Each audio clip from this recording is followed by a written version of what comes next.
So I'm at Ashwellthorpe Wood.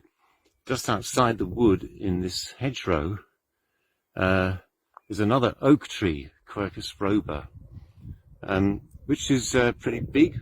It's grown outside the woodland, so it's got a very spreading crown. So let's go and have a closer look. Not a massive crown, but inside, if we look at it, a really terrific, thick, massive trunk. Now, what's interesting about this is if we look up a little bit, we can see, you see all of those branches all kind of coming out from the same point inside the crown here. What that shows is that the tree was pollarded. That means that the branches have been pruned back, and that's probably happened for centuries and centuries.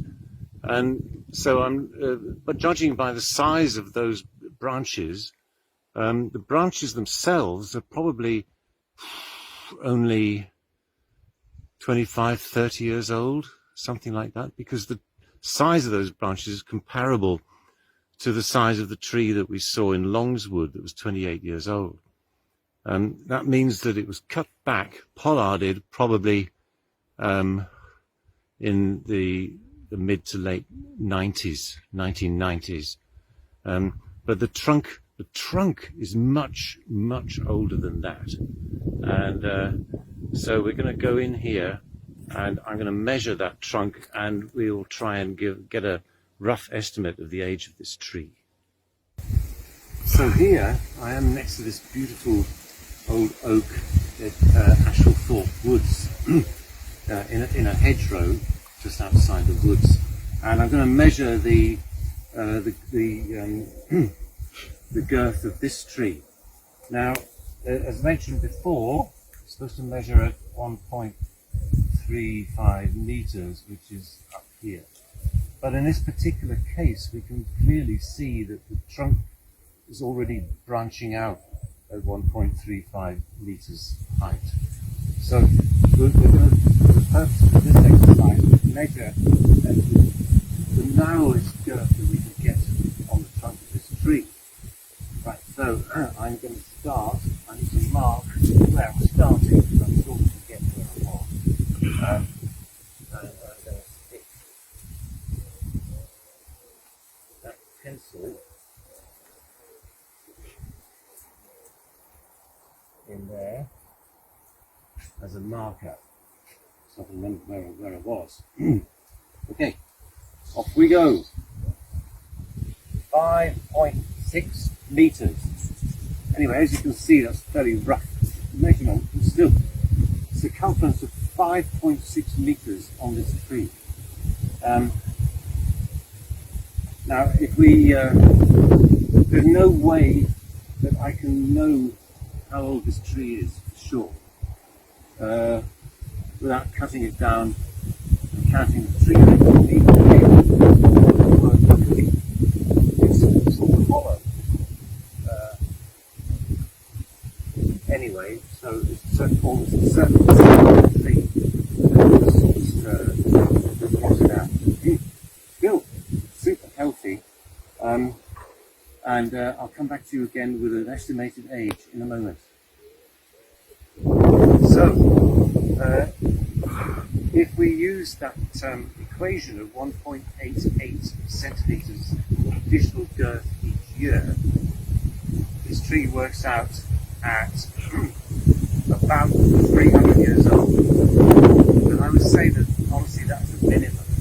And in fact, the tree that looks at it tells tree stuff was real age was at least 1.35, 1.4 times the estimated age. And I would guess that as they get older and older, and slower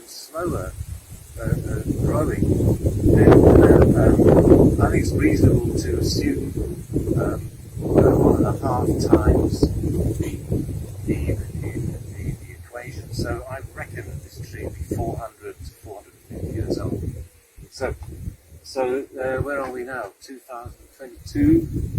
That takes us back to around, say, 1600. So when Queen Elizabeth I died, this tree was probably a young sapling, about 400, a bit more than 400 years ago. But what a wonderful specimen. The irony is that they live longer if they're pollarded like this. It means that the crown doesn't grow up and start falling apart naturally. It just comes back and comes back. And ironically, that extends the age of the tree by keeping it cut back. It's always got new, fresh growth coming out. And we can see holes in the base. There are holes in the trunk.